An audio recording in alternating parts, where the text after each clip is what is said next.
What's going on, everybody? In this segment, I'm going to try to cover all of the old classic lines, the old main lines, more or less all the lines where on move 3, white pulls the knight c3 move, and then, yeah, just knight c3. It's basically automatic after that what happens. So I'll show you what I'm talking about here. This is going to be an awesome tutorial, and I hope that you guys do stick with it, or just bookmark it, and, time to time, maybe chip away 5 minutes here, 5 minutes there. So, Caro-Kann, e4, c6, d4, d5. And the old lines I'm talking about now are where the knight jumps to c3. And if you don't capture the pawn, white's more or less guaranteed to push the e pawn forward, and you're going to end up with an advanced variation. Like, just for an example, you move the knight out. Oh, there it goes. Advanced. Let's say you want to fianchetto the bishop, let's say. You march that up. Oh, shit. It happened again. You really can't go for anything like pushing the e pawn, because that's just a free capture, and you can't capture the other central pawn. You can't go like that, because then you'll lose the right to castling. So more or less, you're forced to exchange. Not forced. That's a horrible word. But it would be in your best interest. So white is going to recapture the pawn on e4, and this is where it splits. A couple different variations. First one I'm going to briefly mention is the Karpov, and the only reason why I'm mentioning the Karpov is because there's a nice little something to avoid. Karpov is when you move the knight to d7. And just a side note, Anatoly Karpov was the world champion from 1975 to 1985. He was the dude that was world champion after Bobby Fischer. He didn't beat Bobby Fischer for the title, but they couldn't come to an agreement on the match, and he basically refused to play, so he forfeited. And Karpov got the world title champion by default. So the line to avoid is in the Karpov, 2 moves, real easy. If the queen moves to e2, and black has not seen this before and has no idea what they're doing, they're going to lose the game.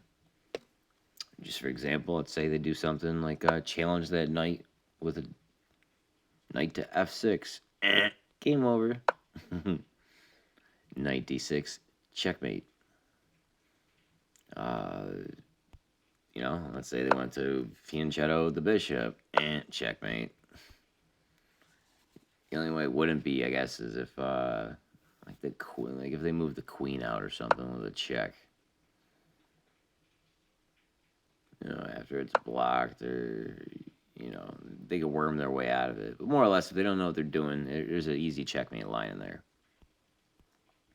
The other line that we're gonna discuss, there's 2 more left, is the old main line. It's the knight f6 one. I've been playing this one a lot lately. I used to do the last one we're gonna cover, which is bishop f5, but I'm kind of digging this. I've never ran across someone that they didn't capture because they're thinking, oh, I'm going to mess up his pawns. You gladly do that. So you recapture. And from here, your goal is to castle as soon as possible.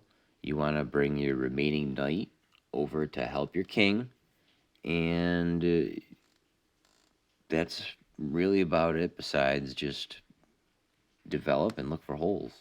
So this is a way that the game could go. White has a strategy, real obvious, of developing the bishop to d3 and then putting the queen on c2, putting a battering ram on that h7 weak pawn. So the castle, all you gotta do is move one piece, the bishop, and a beautiful square for it would be d6, eyeballing his weak castled edge h2 pawn. And after this, white has certain moves he's going to do. The order's not too important. The moves are going to be c2, knight e2, and bishop e3. And also when c3 is played, putting the queen on c2, making that ram that we talked about. So more than often than not, they go ahead with the c3 push first. And that's when you castle. And they will develop the queen, hitting that h7 pawn ASAP. But at this point, you're like, nah, bro. Nah, bro. You throw in a check first. And unless if they want to lose a tempo, they got two options. The bishop, e3, and the knight, e2. Depending on which way they want to castle, they're going to move that piece. If they want to castle kingside, they're going to use the knight. If they want to castle queenside, they're going to do the bishop. So after you tickle them with a check, you do have to finally take care of that h-pawn problem. So you're going to go ahead and march that up too. This is a new theorem in the old days, which wasn't too long ago. The way to solve that would either be pushing g6 or even f5 and h6. More or less h6 and g6. The f5 is dubious, but I'm sure it was played. So you gotta bang out the super push with h5, and depending on what white does, like I said with the castle, if it wants to castle long, it'll move the bishop. But since we block with the knight, we're going to castle short. And from here, we are going to maneuver our knight now. Knight to d7. You'll see white develop their last piece regardless. Bishop e3. You finish developing the knight, and a knight next to the king on f8, or on white's case f1, is a super strong knight. It's almost impossible to checkmate the king with a knight there with any less than 3 pieces, because it covers that h7 square beautifully, and it can jump to g6, blocking, like just being a roadblock, a meat shield, rather than covering squares for any diagonal attacks. So if you're ever curious on where to put your knight when it's protecting the king, try putting it next to him. It's a beautiful square. So let's say, for example, he ended up wanting to castle queenside. Bring the knight over. It's going to castle queenside. You finish developing the knight, and that a pawn is weak on the queen side, so you'll see the king march over one, and that's when you finish your development with your light squared bishop to e6, hitting that square. And from here's, you will see typically the best move for white is honestly pushing the c pawn to c4. And if anyone's questioning, if I know what I'm talking about, see that little +04 on the left bottom side of the chessboard? That's the advantage. So when I say stuff like, it's in white's best interest to, march that pawn here, yeah, that's exactly right. Because if you did anything else, like, you're going to lose huge numbers. Make any other move that looks decent, and you're going to lose, like, mega. So anyways, pushing that c4 pawn is what's up. And from here, moving your rook from a8 to c8 is your best move. You want to put it on the same row as that queen. And this is more or less the end of the line. White would obviously have the move jumping the knight to c3. And if it does, you can come in and attack it with your bishop. But it can either jump right back, or if it's feeling froggish, it can jump forward to e4. So that is that. And if it does move to e4, you want a boogie. But if it tries kicking you out, just fucking take it. Boom. And after all that bullshit, pushing the b pawn is where it's at. And if they try marching the a pawn, just push your a pawn. So that is the covers the line with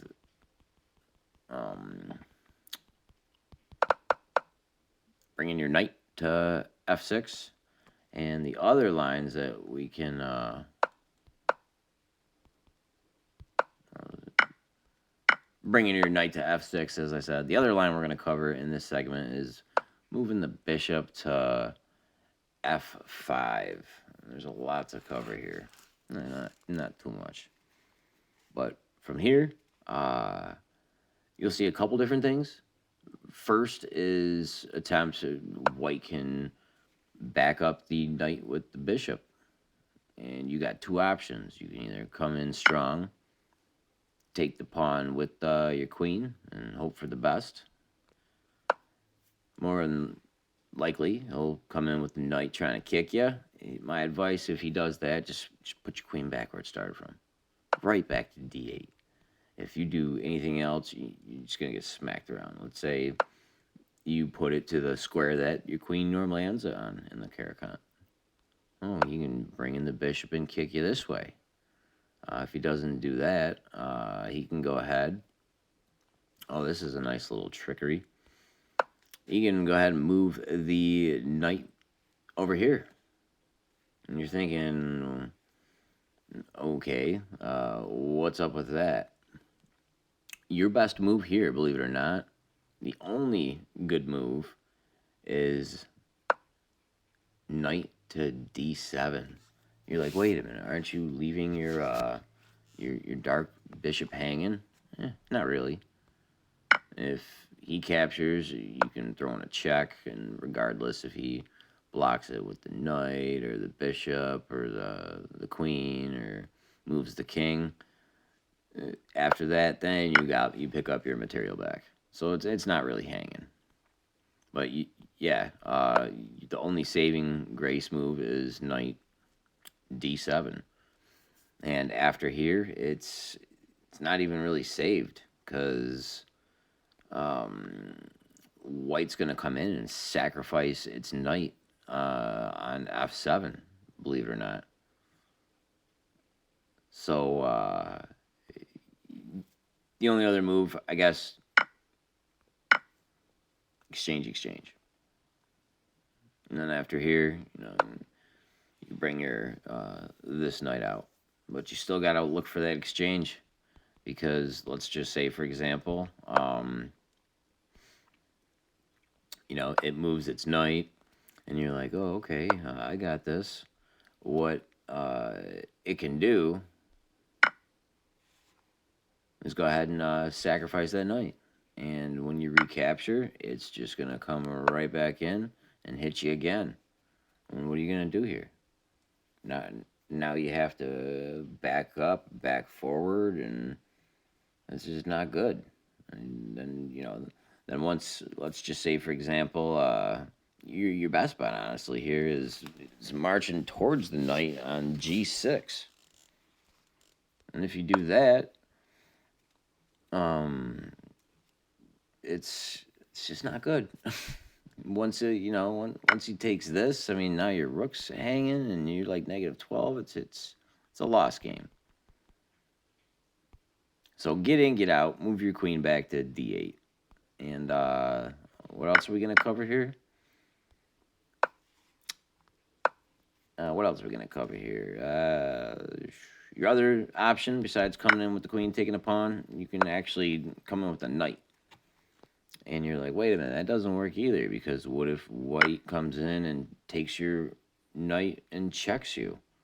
Now after you kill it, now your bishop's hanging. You lost a bishop. Same trick we just talked about. Queen comes in check. After he, blocks it, we'll use the bishop this time. After he blocks it, you come in, pick up your even material. So that's a way to reduce everything on the board. Good stuff. So if white doesn't block it with the bishop, he can either back out or jump forward. I guess technically this is an all right move as well. Well, there's not too much to speak on that. If he goes here to the c5 square, the most aggressive line is pushing your e-pawn. Push that right to e5. The bishop opens up and hits that knight, but it does also leave this pawn up for the grabbing. But if you look at the material advantage, even though he's grabbing a pawn there, it's not that big of a deal. If you look at all the main lines on what white is to do, queen b6. That's the move. That's the move to go to. And wherever he goes, you're gonna get your pawn back. And if he doesn't want to lose the knight, he's gotta either go here or here. Well, no, he's gotta go here. And when you capture, he recaptures, you get your pawn back. Yeah, that does leave you with an isolated pawn, but the computer still marks it as 0. I know we're covering a lot of little sidelines here, but I think it's good. So if the main obvious move is knight to g3 is played, it's attacking your bishop now, and your best bet is to go to g6. And it's like we're branching off. It's like 3 options. We're covering all 3. And then the main one, there's 3 options on those, and we're covering all those 3. We're branching off, and we're trying to cover all of the main lines. And we are almost done with all of the classical old and classical old main lines. So once you move your bishop, there is yet again roughly 3. There's only really 2 main aggressive moves that white has. First one is moving up the h pawn, and this is very strong.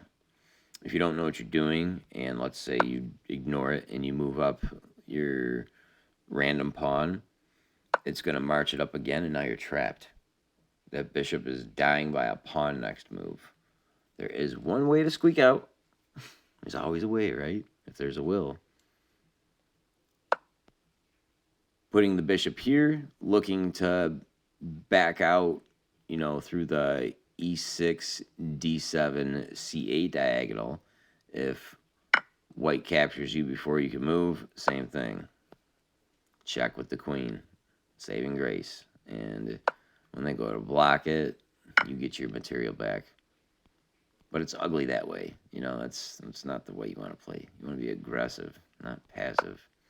So when white marches up that h pawn, there's 2 options. The real way to go, in my advice, just march h5. I know the computer doesn't like it. If you look, it's basically even. Ooh. And now it jumps by a whole 1, like over a pawn. the way to maintain balance is only moving it up one, but that's a computer move. Like, talk to any master or above, and they'll, unless you're super GM going for the title, you're better off moving two. Because if you only move it up one, then you got to worry about them, kicking it up again and pushing you back in the corner. So when you march it up two, at this point in time, you may see white go ahead and bring out the bishop, looking to exchange it. And in my opinion, you don't have to take it right away. You can always snag the free pawn, That's if they bring out the bishop first. If they're smart, the move order is after you block it, they bring out the knight. And after the knight, the piece that you want to develop, save to develop, the knight to d7 from the b8 square. Or I also believe you can get away with the, no, not that one. And basically the move to go is the G, because you need to cover the e5 square. If you did something like this, knight's going to come in here. It's going to harass your bishop. You're going to have to back out. And then they got the awesome move, queen to f3, threatening checkmate. Threatening to come in with the f7.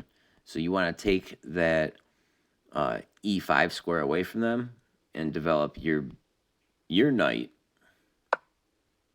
to d7. Once that is there, then you'll see them typically come in with the bishop looking for an exchange.